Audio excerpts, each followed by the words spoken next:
Hello and welcome to another NA Talent Update. Kicking things off, we had the NACLQs last weekend, and Maryville University actually took the first qualifiers. So, shout out to the school kids. Speaking of, we had a lot of movement between LCS and Challengers last week, so let's send it to Professor Magical to see how he graded the newcomers. What is it? Can't you see I'm busy? We had some exchange students submit some last-minute work. Fine. Ziki, I thought he retired. Oh, that's Diplex. I mean, look here. Across the 6 games, he's got the second highest damage share in the whole league. All right, you know what? He gets an A. Ah, Spawn, my old student. Oh, he's actually looked pretty good this past weekend. You know, struggling a bit in LCS, but now he gets to play with his old teammates, XU, Insanity, who they made to Proving Grounds finals last summer with, actually. Spawn gets a B+ then. Win some. Oh, this is a great one. He, ever since joining this roster, they've gone 4-0, and they look like a brand new team. A+. He's not actually a doctor. He's just esports certified. And on that topic, certain orgs are certifiably killing it this split. But how well has Rafa been paying attention?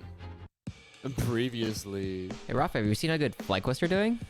Of course. They're like #1 in the league right now, dude. Not LCS, FlyQuest Challengers. Check this out. With Ayla finally here, Winsome's in and can shot call for the team. On top of that, Masu the Wi-Fi wizard is finally in LA, and he's looking incredible. Hey, Golden Guardians, they're on a hot streak too. You mean like 7-game win streak Golden Guardians? Come on, man, it's Challengers. Check this out. In the last 3 weeks, Golden Guardians Challengers are 9-3. Their rookie Young has gained a lot of confidence after his LCS appearance, and Prismo and Array are really doing better in their sophomore split. So, only the top LCS teams have good Challengers teams. Well, Dignitas are in second. And did you see? XU played in Italy. But the Challengers teams aren't the only ones impressing us this split, as some of the provisional teams have really stepped up their game. So to commemorate that, we're happy to introduce a brand new product hitting store shelves soon. Now that's what I call provisional. 6 of NA's hottest new superstars with smash hits like Moose Haters. Carrying on my wayward son. There'll be justice when you're done. Limit-defying tracks like Minui's. And for a limited time, playoffs Gamsu. I don't know if it's true, but I'm feeling Gamsu. Get some of the best provisional teams to top the NACL charts. Order today. Well, that's it for this week's NA Talent Update. Thanks for tuning in, and as always, may your week be filled with positive gaming experiences. I've been in Gamsu.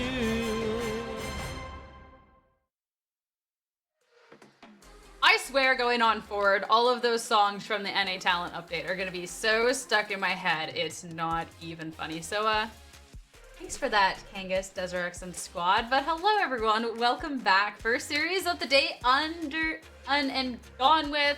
Words are hard. Now looking at Cloud9 Challengers going up against CLG Challengers. Should be a really fun series that we have ahead of us, Kangas.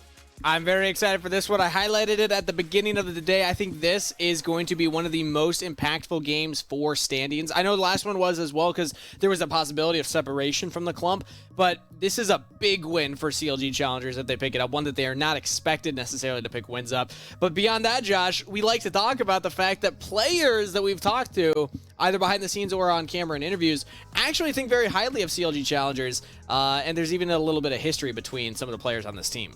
Yeah, for sure. It's definitely one of the things where if we could only get CLG to play on stage like they do in scrims, they might be the best team in the entire league. But one of the things that we do have to remember is this is Copy going up against his old team. Yeah. He was one of the front runners that we were saying this guy should be receiving opportunities to play at least with Cloud9 Academy still or on the LCS stage.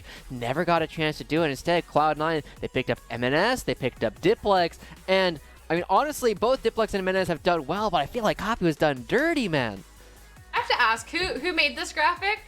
Oh, that's a Joshi GFX Productions. Yep. Joshi, Honestly, how did you make these in, what was it, PowerPoint? Yeah. How did I don't know how to use PowerPoint Photoshop. handle like the 200 MG files that you're uploading there? What? Or MB, sorry, megabyte. I'm confused. What's the question?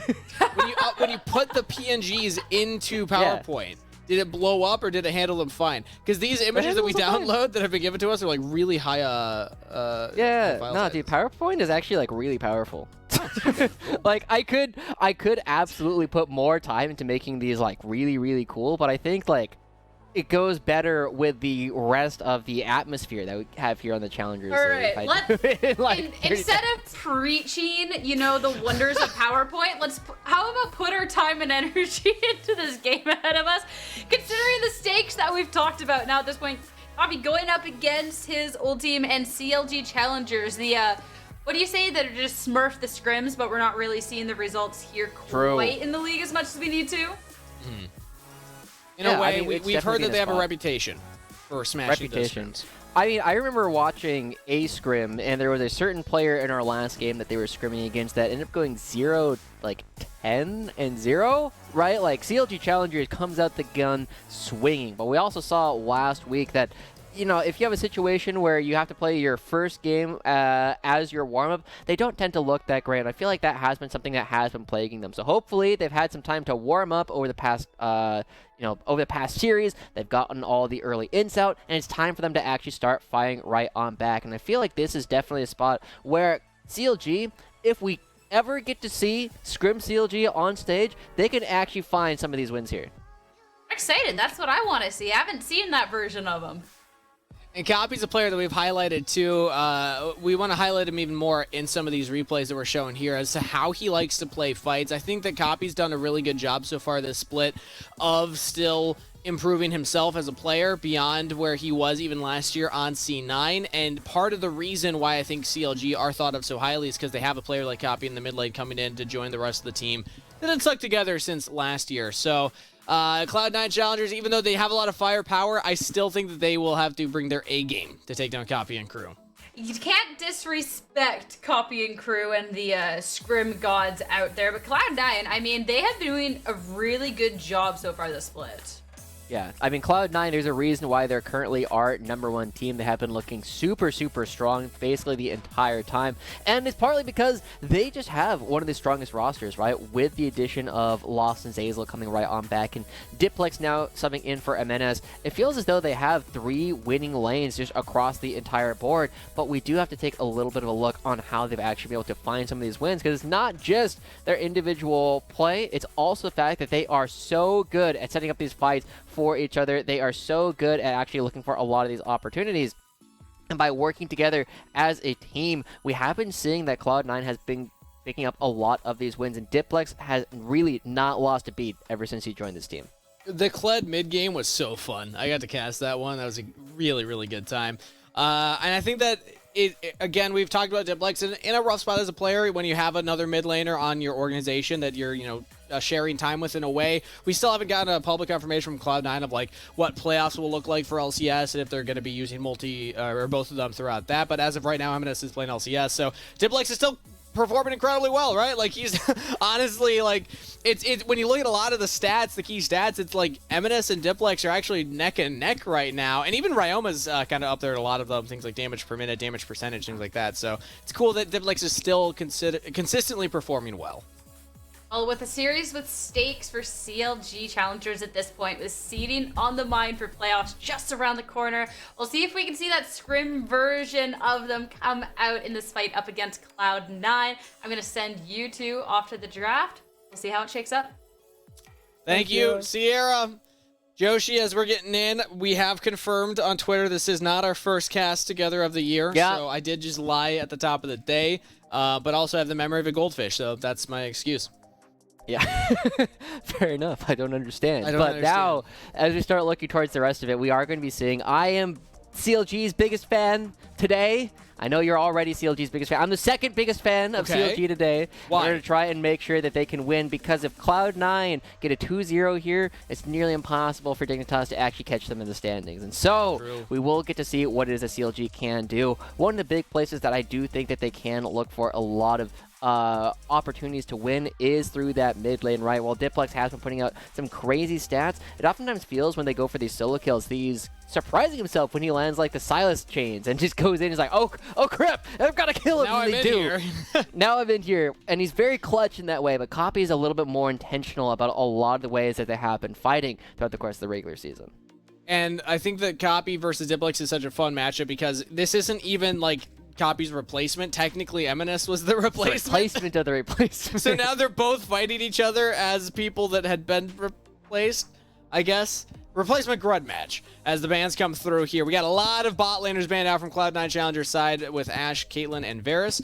CLG Challengers banning away the Gragas, Aurelion Sol, and the Annie. So it's Xayah first pick for Cloud9. Yeah, and we've been seeing this strategy quite a bit, right? People banning out a lot of AD carries, try and push people off of anything that's comfortable, and then you just pick which one that you have as your favorite. So, looking a little bit more at what we're going to be seeing coming out from CLG Challengers, they actually do lock in the Senna. I think Wildcard's the only team that's actually played it throughout the course of this spring thus far, at least in Challengers, and oh my god, that would be a throwback. Yeah, Tom But Kench hovered. it's also a bit of a concession of a lot of the early laning phase, right? With Lost and Zazel, their ability to pilot Xayah Rakan and absolutely smurfing on a lot of people early on in the games, is definitely a spot where it feels as though Meech and Breezy have kind of conceded a lot of this early power and say, hey, we're going to be scaling into the game, we're going to be better at engaging later, and it's putting a lot of pressure on the rest of the map to do well. And absorbing ganks rather than giving ganks necessarily. This means that players like Copy and Jenkins will be more enabled depending on what the rest of the draft looks like. Maybe they just go for a, hey, we're not going to engage, we're just going to go for a late game style, which Sion kind of lends into, so it probably won't be top lane that Kevin would play to. We'll see what Copy locks in last. But overall, CLG Challengers have a lot to work with here in terms of like a late game style. Scaling of Senna and Sion is no joke.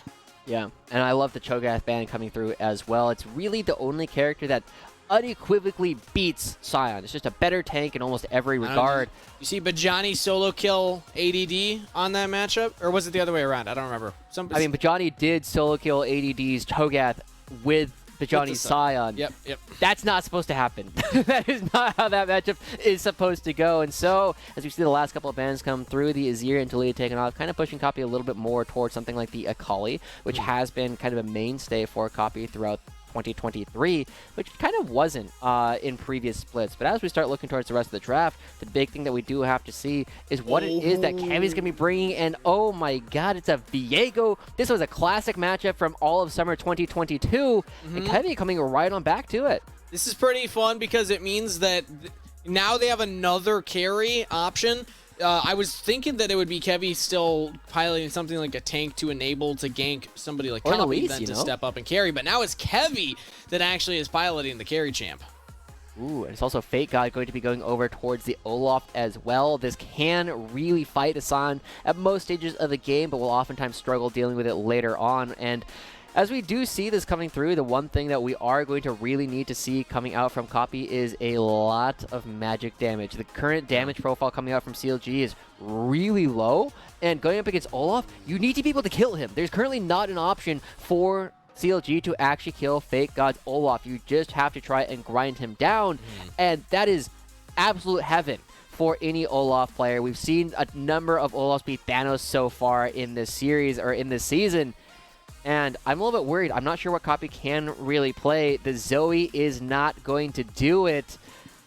Okay. Oh, I actually think Fate God goes nuts this game. Yeah, so Zoe does not solve the top lane Olaf problem. It does provide AP, so you do now have a little bit more damage profile, but in a burst manner that cannot keep herself very safe against things like a Rakan, a Wukong, and Olaf jumping on top of you. Yeah, I'm going to be straight. I think Cloud9 have just almost won the game off of the draft alone. And so the things that we are going to have to be looking at for Cloud9 here are, one, they have a couple of winning conditions. One, Copy going up against Diplex. This is a opportunity for Copy to play this lane for advantage. You are very aggressive in the early levels as Zoe after you start getting level 3, especially, where you can start pushing around Diplex. Two, Meech does scale and can shoot from forever away, right? That's something that is going to be difficult for Cloud9 to deal with. And 3, we saw this with Evil Geniuses Challengers. If you have this Viego, starts getting a couple of early ganks and starts popping off, We've seen what Shaden can do with it. Kevy's going to need to try and recreate that kind of play style. Let's see if Kevy's got it in him. You're going to have to do a lot of heavy lifting in this game based on how the draft shook out. CLG Challengers versus Cloud9 Challengers in the first day of the final week. Regular season. Cloud9 are hoping to end on a strong suit. If they win this, if they can 2-0 CLG Challengers, they have CLG Faith as their last opponent. Currently last place in the 16-team standings. So Cloud9 Challengers have a very high likelihood of just finishing out first place from that point, but CLG Challengers still can play upset, get themselves out of the clump, and also give Dignitas and Joshi's Beard a shot. We need it. We need it, CLG. We got the Faith coming through today, so we'll see what they can actually do. At the same time, we have to, I don't know, Dignitas doesn't play today. They're playing up against IMT and AOE. I mean, I feel like that's a pretty good opportunity for Dignitas to 4-0. So if CLG get a game here, they can tie for first. And the not CLG, but Dignitas tantalizing can. rumor of CLG scrims and how highly other players rate this team in terms of what it's like to play against them not on stage makes me want to believe that they can pull off a cool comp like this, because this is not a style that we really know CLG Challengers for playing.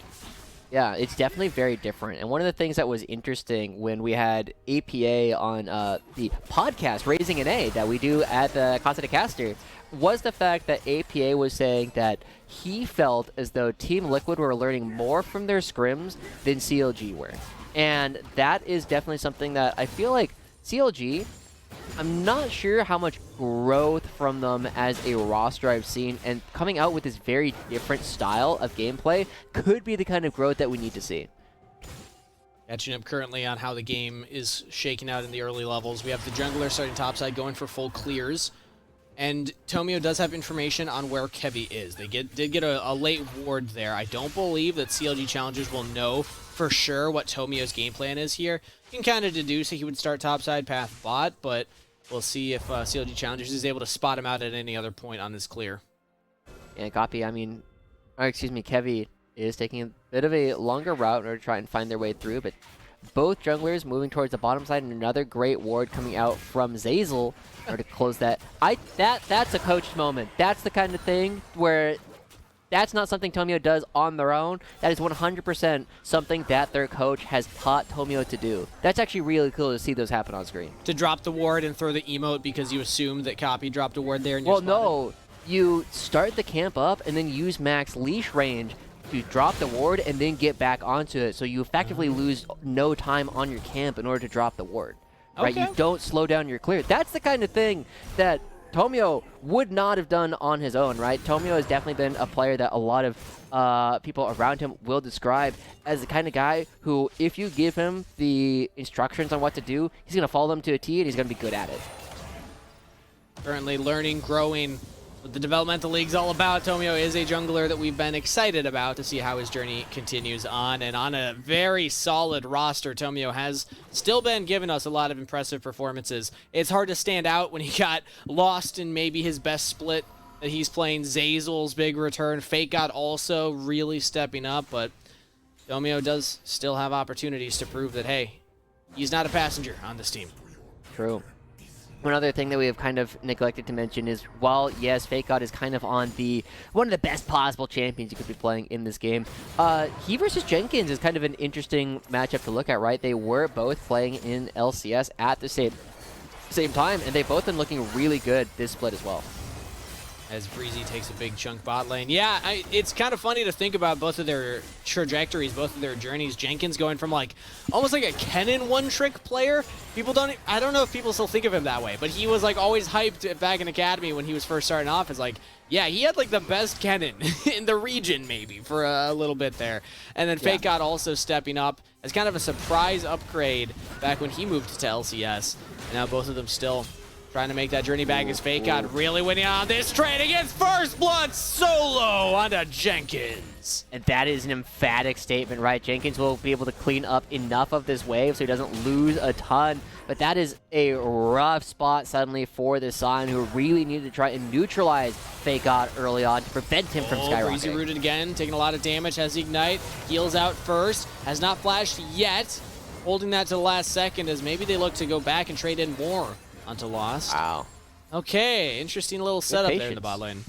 I mean, great patience coming out from Breezy to not actually throw out the flash. I think a lot of players definitely flash there just to make sure that they don't take too much damage. We'll take another look at this solo kill, and I'm pretty sure this is just Jenkins kind of getting run down, tagged by an axe, tagged by another one. Dodges the slow, and oh, you can't do that, Jenkins. You can't walk up to him like that. He starts hitting him as soon as it starts, and after that, I mean, once the animation starts, you are going to take the damage from the reckless swing. Jenkins just walking up a bit too close. And then you don't have the Q to threaten against him diving you under turret and taking a couple extra shots. So yeah, it's just slight misplay from Jenkins using abilities when he didn't need to. Live though, Kevy pushes Tomio out of the jungle here.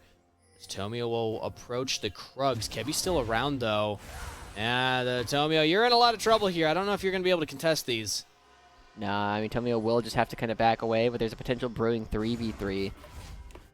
So something... Oh, now Kevy might be in a bit of a... No, I think Kevy can just win this out. Oh, I yeah, mean, Kevy definitely wins the 1v2 now. Yeah, with the health bars, especially with that And trade Copy. now, Copy's even running down, has level 6. Portal jumps in, doesn't land the Sleepy Trouble bubble, but they're just locking Cloud9 under their turret, and with Tomio backing, they might need Fake Out to TP to stop the dive, but no, CLG don't have the wave. Okay, Cloud9 should be able to back and get out of this. Oh, wait, Yeah. they're staying? Cloud9's sticking around. Ooh, they're going to wait. They're trying to wait for CLG to get the back off before they show.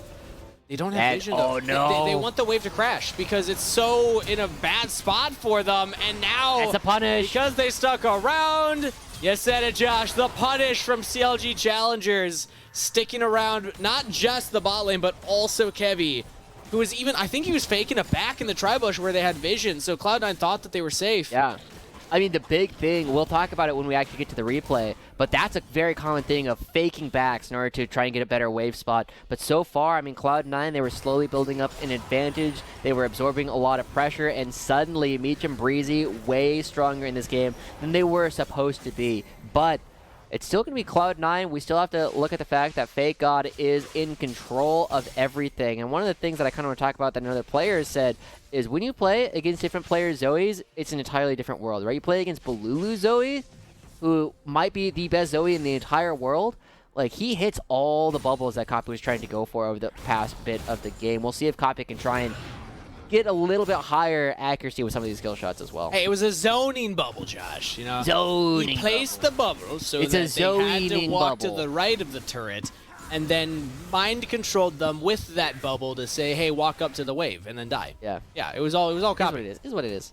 But this year, right, faking this back here from Cloud9, this is really good. If you can actually wait for your opponents from Meech and Breezy to back away, but the big thing is they show the minion walks forward, and as soon as Lost and Zazel showcase that they are there, Breezy and Meech stick around, absolutely punish them for going for this play. And that's a great, just a great read coming out from CLG, delaying their back just enough to catch Lost and Zazel coming forward. And Kevy wasn't faking it back in the tri-bush. He faked walking through, like, okay, I'm leaving. I took Krugs, now I'm gone. So Cloud9 even further baited in there. They do get the Herald. Cloud9 committed to the top play as CLG pick up the first dragon of the game. So 1-1 in objective trades. Only a slight gold lead currently for CLG as both bot laners picked up that early gold from the kills. Ooh. Okay, Fake God. Ooh. Nice sidesteps. Yeah, great sidesteps, get a lot of damage down, huge trade onto Jenkins. Honestly, just like the awareness of some of our players that have been returning, right? Fake God, it has been a big one. Lost and Zazel, some more that are just slowly waiting for all these opportunities has been really impressive. But now CLG, do they dive? I mean, they have Kevy in the wings. Kevy's here, but so is Tomio, so they gotta be careful. Breezy taking a couple of turret shots there. It's Ignite out of Zazel, though, so that is one summoner spell down. Has to use his own flash.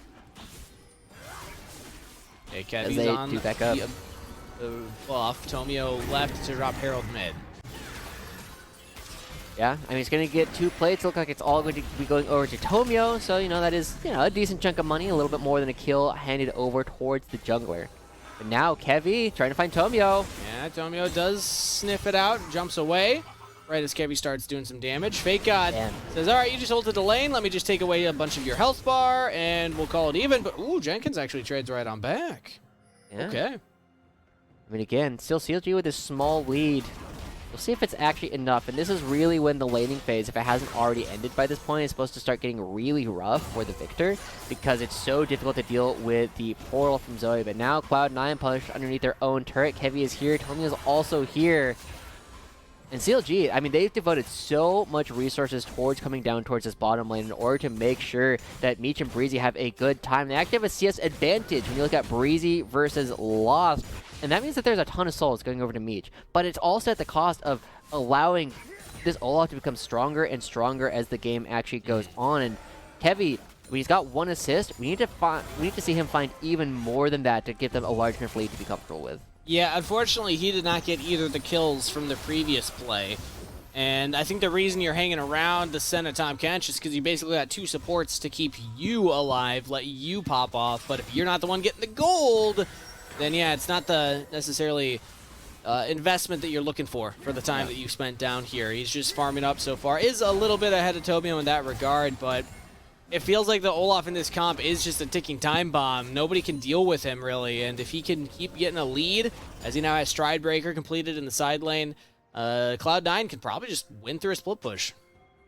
Yeah, I mean, split pushing works. I think the other big thing is just, like, you are going to be hitting Zoe and Senna and Tom Kench, and they will not hit you back very hard. So we will see how Cloud9 chooses to actually play it out. It is going to be interesting how teams will be setting up for this upcoming Dragon and who actually chooses to go for it, because Cloud9 should be very, very strong when they actually are ready to go for this upcoming fight. Victor, actually, okay, there's a couple of players that we need to, like, know, like, how many dollars they have. Like, does Diplex have... he's already on at least 1 transformation. He should be about halfway to a second one. And then Meech, I mean, the number of souls that this guy has can drastically change the way that Senna plays. Yeah, if observers can take a look. Yeah, okay, he's halfway done to his second. Halfway done to the second, and then let's see where Meech is at. If we can take a look at the Senna whenever you have an opportunity to highlight 80 carry from CLG at Challengers. There we go. 59. Okay. That's actually pretty good. That's pretty good for the laning phase. Honestly, that means that they've been fighting quite a bit, 1 soul away from the 3rd range increase, and that's when you start being a real damage threat, just because you can play at range up against characters like the Xayah, like the Victor, where you're suddenly at much less risk of a lot of these characters. So we'll see how Meech actually has been piloting this. I made a claim earlier on that I feel like Meech and Breezy haven't been playing as well this year as they did compared to summer 2022, which was the best time that we have ever seen Meech and Breezy. But when we see games like this going up against Lost and Zeyzal, who we have been saying has been the strongest bottom lane in the entire league, it gives us a lot of hope that we might be seeing a return to form for these guys. And in a very unique draft as well. Lost has been piloting the Xayah often. It is kind of like, if you go back to their last couple games, Big Band, Cloud9 is just highly prioritizing the Lovers duo. It feels like CLG, this is their answer to it. They say, hey, yeah, we're just not going to fight you on your terms. If you engage on us, you're engaging on Tom Kench. That's really scary to do as a Rakan, because you're not going to win the prolonged fight. As Ragnarok popped. Ooh, Fake God not fully committing to the play on the turret, and now he doesn't have the ultimate. Jenkins might be able to ult in. Oh, that axe might have just turned that play off. If Jenkins had his shield ready to go, that's a counter punch from Jenkins that might be able to get a solo kill. But both of them will be backing away. Jenkins still does have the ultimate available.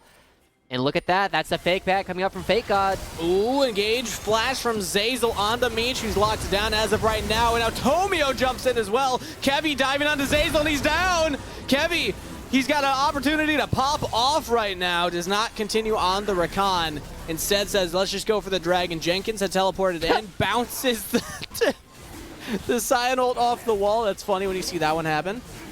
Yeah.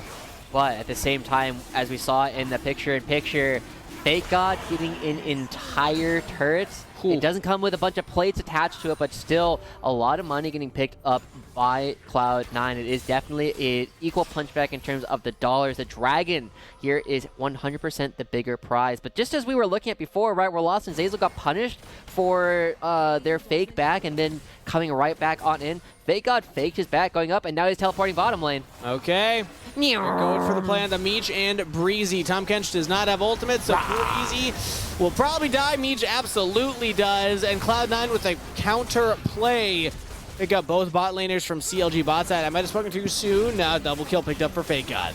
And it's going to be a trade yet again on the map. That's 2 kills going over towards Cloud9 and a lot of damage onto the structure. They might take the entire thing, with the Rift Herald goes down up on the top side, and Jenkins wailing away at another structure. We take another look at this. I mean, Meech and Breezy, not a whole lot left for them to do. There's only one flash, and I mean, crowd control, immune, Olaf. There's not enough damage here for these guys to do anything. Almost wonder in moments like that as Meech if you should just not flash, you know. You kind of accept that with the Olaf Ragnaroking on you, even if you flash, you're not getting far enough away for it to make a difference. Either way, Cloud9 will get 2 more kills on Fake God. You see him on your screen right now. This guy is a problem for CLG. Yeah, and we haven't quite seen a whole lot of that just quite yet. We haven't seen him just run at Meech and run at Copy and not have anybody that can do much about it. So, CLG, they've already done a decent job setting themselves up into an even situation. Now the big thing that they're going to have to do is continue stacking up these dragons. If they can get to the Mountain Soul, it makes up for a lot of their compositional problems, because if Olaf cannot kill you, you do have the opportunity to just whittle him down over time, and that is something that will give CLG a lot of opportunities. And I mean, look at the range that's starting to come through from Meech, right? He's able to auto-attack from a long ways away, and he just did like third of lost HP. It's kind of gross, actually, when you see just like a Q and an auto. And he gets the soul from that, so it's just going to keep stacking up. Doesn't even have an item completed yet. Meech will scale. Jenkins will scale. Kevy will scale a little bit here on the Viego. So I think CLG Challengers, they actually are in a pretty comfortable spot, all things considered. Like, Fake God is a problem. They will have to address this. But as of now, Jenkins is holding him in the side lane. They're stacking up the dragons. They have gold on their carries. I don't think that CLG are all doom and gloom right now. It's not. It's nowhere near as bad as I was expecting it to be. And I think that fake back that Lost and Zayla got punished for is a major difference maker currently in the state of the game, right? The fact that Meech and Breezy are much stronger than they're supposed to be is a huge boon going over to CLG. And so as we start looking at this next dragon, we have to note that everybody is just about on one item. Meech is a little behind, Zay's a little behind, right? But both these characters are effectively going to be supports. But if Meech can finish the Blade of the Ruin King before this upcoming dragon fight, that'll actually give them a lot of damage necessary to start dealing with Fake God. And now that they're backing away, I think they'll actually complete it. Yeah, let's see what Meech is able to purchase here. There it is. Okay. I mean, that's a big moment coming through for Meech. So Senna will now be able to shred through things like Tomio, things like Fake God that otherwise would have been bigger threats. Having just this item completed means that you're not going to CC the Olaf, but maybe you can kill him fast enough now with the help of somebody like Copy or Kevy also layering damage in. Yeah. Well, Cloud9, with the way that Diplex has been playing, has oftentimes been a lot more about some of these like one-on-ones, and like there's like a 3v3 and another one-on-one going on in a lot of these skirmishes, and Diplex oftentimes finds some of these big opportunities. And it's interesting to kind of contrast how Diplex will be fighting compared to how Eminus was when he was still on the Cloud9 Challengers roster, because that was something that we were a little bit surprised about, right? Diplex was doing quite well in LCS, and Eminus was doing quite well here, but the difference is Eminus is so good at finding these isolated solo kills, like finding individual outplays, and as you said in your most valuable prospect nomination frontrunner, that he's so good at forcing mistakes, whereas Diplex is really, really good at fighting in these much more neutral situations. Yeah. So we'll see if Diplex can bring that to bear for this upcoming fight, because CLG are here first. They have way more control. And right now, Kevy's fighting Tomio for access to the river. Save that control ward. Get away. It's mine. We like having vision on if you're approaching. Yeah. Cloud9 were posturing like maybe they would want to engage from range with Zeyzal. I'm waiting for the snap engage. Okay, that engage is gone. One snipe from Copy, and now Lost is under half health. I don't know if Cloud9 can even approach. Zeyzal gets hit with one too. Copy is just single-handedly pushing Cloud9 off of this objective. Wow. Wow, good stuff coming up from Copy. I mean, he doesn't even need to be landing all these bubbles in order to really, really prevent people from coming in for a fight. And this entire time, CLG, I mean, with just this much control there, now 3 dragons to the Mountain Soul. They've had this distraction card effect pushing in the bottom lane for a little while, and this Rift Herald, now that they have already completed that, Cloud9 not responding to it basically at all, is going to get a crash down here in the bottom lane turret. And they're also trying to deny Fake God some free farm, some free side lane push. Yeah, he's not even going to be able to walk up to this wave. They're hitting Baron. They're hitting Baron. Oh, wait a minute. Cloud9, this is aggressive. They have Leandres on Diplex, so percentage HP damage.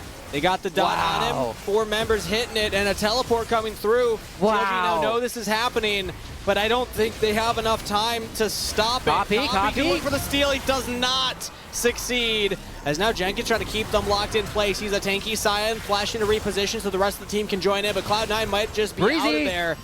Oh, Breezy with the follow-up engage, locking down Cloud9 and uppercut to pick up 1. Lost is down. How much more can CLG get? They need to clean up a couple more kills to make this worth it. Under the turret, Copy's looking for a snipe.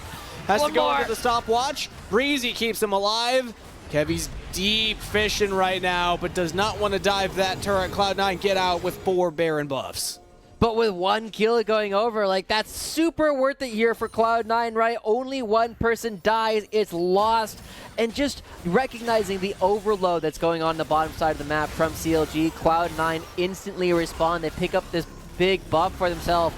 But it feels as though Cloud9 don't feel like they can fight during this situation, right? They've already lost so much HP, and this flank from Breezy is huge. Lost has to use the ultimate and still ends up going down. Kevin resets a little bit. But so far, you gotta praise Cloud9 for the decision-making around the Baron. And so, as everybody ends up moving around, trying to keep themselves alive, the gold remains relatively even, but so much opportunities for CLG if they can get to this next dragon without losing too much gold here. Lost has had a great split so far. I think he even lives there if he uses his ultimate before Breezy knocks him up. I think he was probably looking at the people coming at him, not underneath his own feet to see the hitbox. So, like, that could have been all 5 members of Cloud9 making it out, as now we're to the live state of the game. Fake God, seeing CLG take away their own buff, and it's just about a Baron siege. How much does Cloud9 actually get done with this? They are still working on scaling. I think Diplex probably has all 3 evolutions completed at this point, or he's really close, because he hasn't got a single kill or assist. Not as many Victor bucks available there. But Cloud9, they need control of this side of the map in order to really set up for this upcoming dragon fight. One of the things that you always know with both Xayah and Victor, if they are in location first, they do a ton of damage to anybody who's trying to come in. And look at that, Diplex still only on 2 evolutions. That's going to be tough, right? You really need that slow on all of your abilities to try and deal with all of the engage that's going to come through. Jenkins really struggles when Victor starts picking up that free Rylai's effectively. And he's about half an item behind Copy currently. So Diplex, while still being relatively stable, hasn't died, also has not participated in any kills as of yet. One of the things that we did sometimes see on the LCS stage too, as opposed to, of course, M&S, who was very active. These are different styles of mid laners, and it honestly just props to the rest of Cloud9 Challengers roster for, you know, also rolling with the punches and playing with 2 completely different mid laners with very distinct styles to great effect. It feels like the rest of the team really hasn't skipped a beat. Absolutely. And so, I mean, if Lost and Zeyzal and Fake God and Tomio, right, if they do a good job around this upcoming fight, it'll feel like back to business as usual. And so Cloud9, they're already moving over to take control of this eastern quadrant of the jungle. About a minute before the actual dragon, and taking stock of the items real quick, you see a lot of half-completed items on both sides. But the people who already have 2 completed, you're looking at Copy, Diplex, Fake God, all ready to go. Breezy, also on 2 items. That's a big tank. That's a big problem. The Jack Show definitely making him even tankier than the Tahm Kench traditionally is. In Cloud9, they're going to have to posture correctly in this fight. Lost got a little picked off in that last one, but he's still playing the Xayah. Very tough to get on a Xayah, whose flash will be coming off cooldown shortly after the dragon spawns. So if they can delay the fight a little bit, Cloud9 will have a very solid chance of taking the CLG Challengers. They want this dragon, though. This is their soul. They're already posturing to do it. Jenkins is there. He's going to be the one taking all the brunt Tomio flank. of the poke. Tomio flank. I mean, he's in a fantastic position. It's all about copy. That's what it was all about the last time these two teams lined up for the Dragon. Copy's How all much alone. poke can he get? Copy's all alone. Tomio not spotted yet. Okay, now he's spotted. That's a bubble. Maybe. Actually pretty big. If Jenkins wants to go for the engage, that's the big engage tool for CLG Challengers right now. Unstoppable Onslaught is available. Watch for the Scion. Tomio's very low health, so Cloud9's jungler will be very fragile as Copy still looking for these pop shots.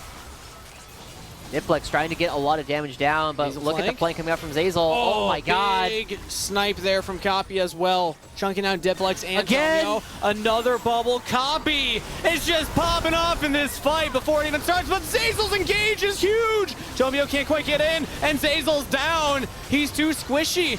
As the Rakan and CLG have more than enough damage. Fake God couldn't get in there even though he popped the Ghost. And now CLG, they have their Dragon Soul. Tomio might look for the steal. No, he's just going to go for the back. Cloud9 give over the soul.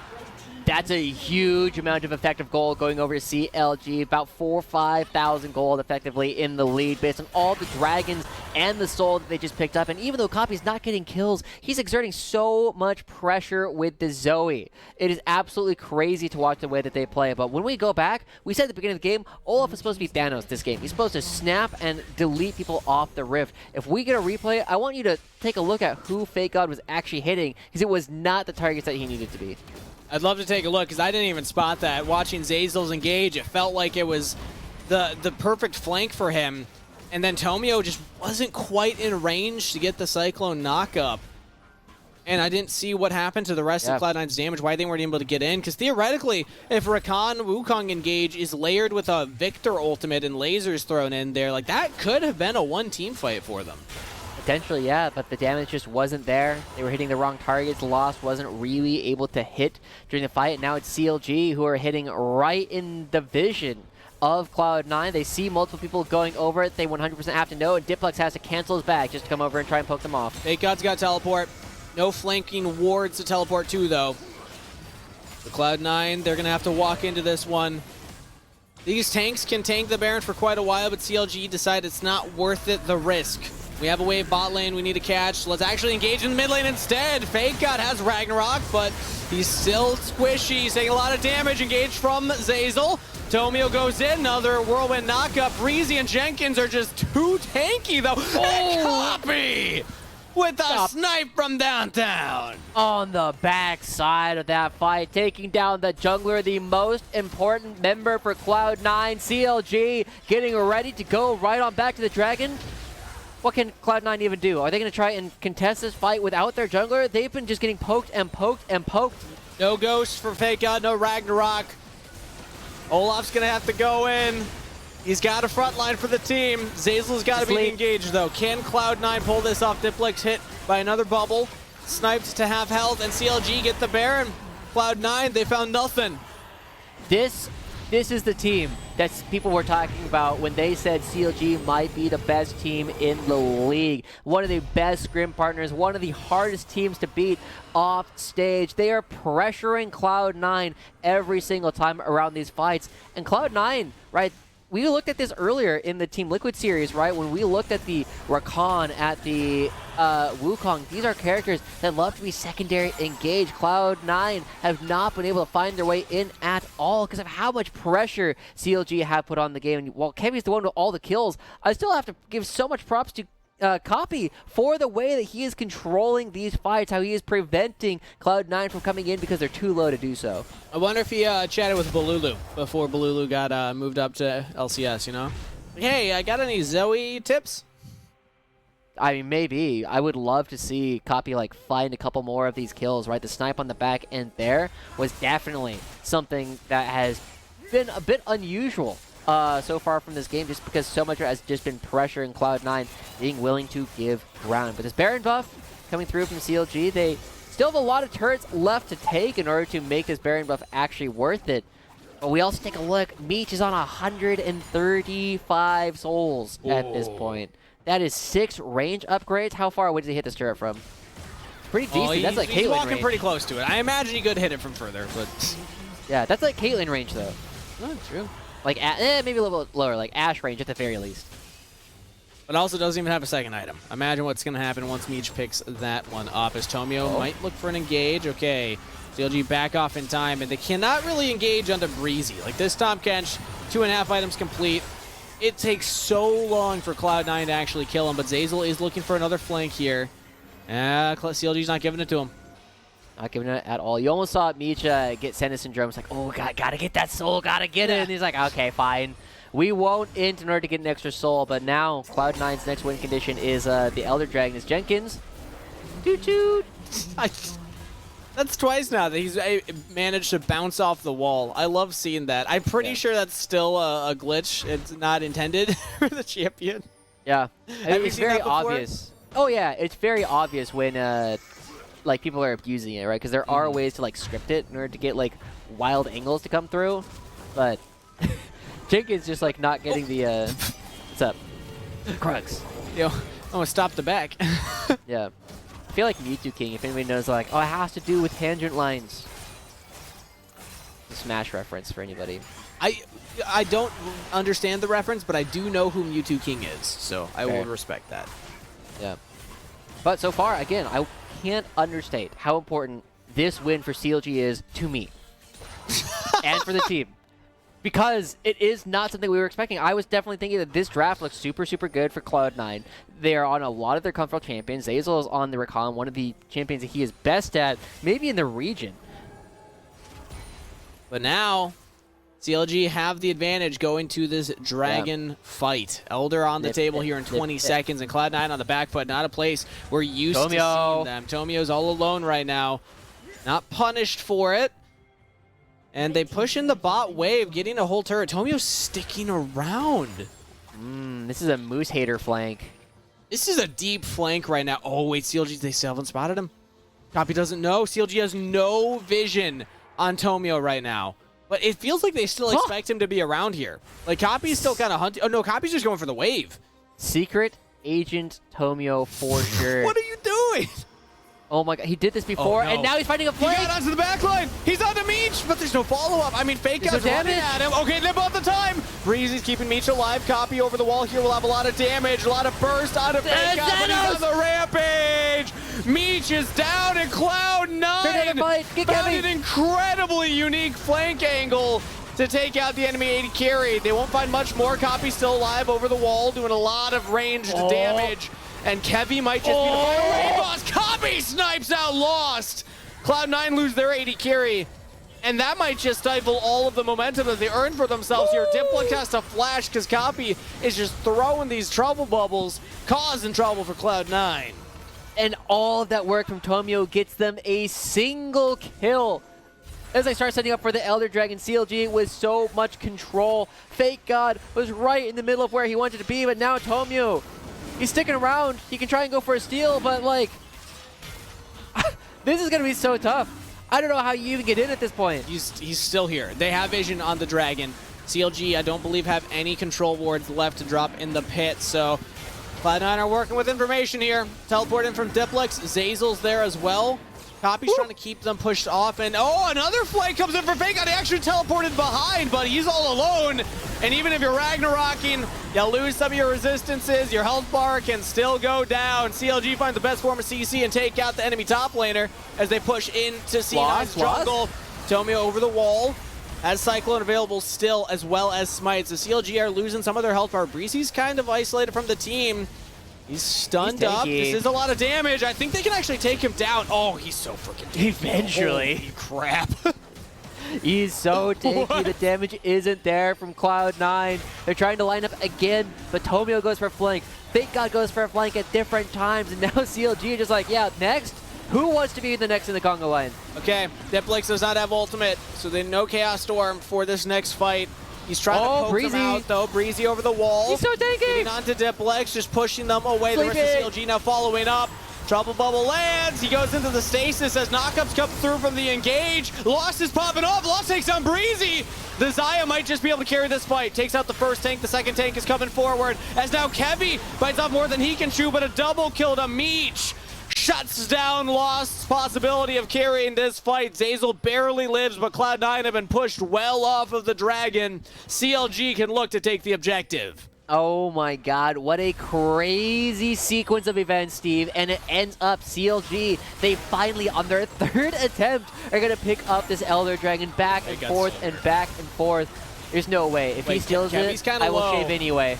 Kevy's kind of low. He's got the Ragnarok. Oh, he's not going to go for it. Okay. There's no way. I on the spot, I would shave during our next halftime show if he stole that. I wasn't thinking of steal. I was thinking of a trade your life to kill 2 of them because, I mean, Kevy was kind of low. But look at this flank that Tomio finds to start off the whole play. Yeah. Unfortunately, the rest of the team takes so long to actually follow up. Like, if the rest of the team was in position, Meech dies outright, and suddenly, I mean, we said Olaf was Thanos, but he's hitting Jenkins. Like, who cares? He's hitting Jenkins. Yeah. It doesn't do any damage. Not able to find another priority target here for Fake God. And then after that, there are not many characters who are better at chasing than Zoe is. Poppy finding a couple of these kills.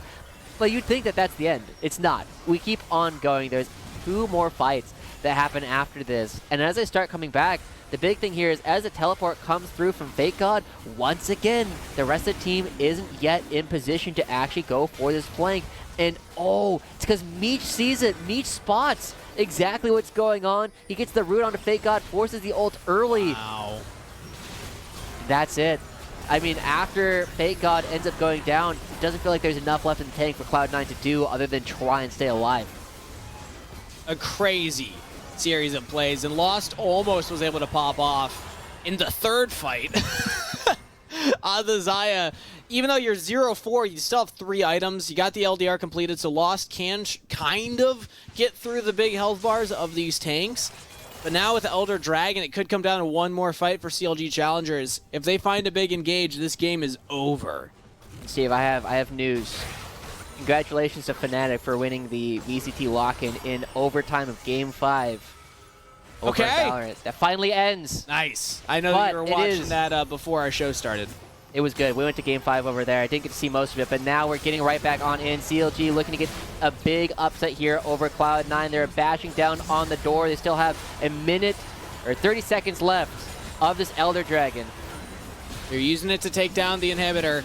CLG Challengers had a slower start to their season than we were expecting from them. 4 returning members from last year's roster. We thought that they would come out the gates swinging. And to an extent they did, but then middled out. Now a win against Cloud9 Challengers. The #1 team in the league would be massive as they try and differentiate themselves in the standings. Now with the Elder Dragon, Diplex chunks down. Breezy goes further forward. Taking a lot of damage though. He is kind of checked out and it just comes right on back. He can't move, but it doesn't matter too much. Ragnarok pops. Fake God's going in, but he can't hit the right targets. Kevy on a rampage.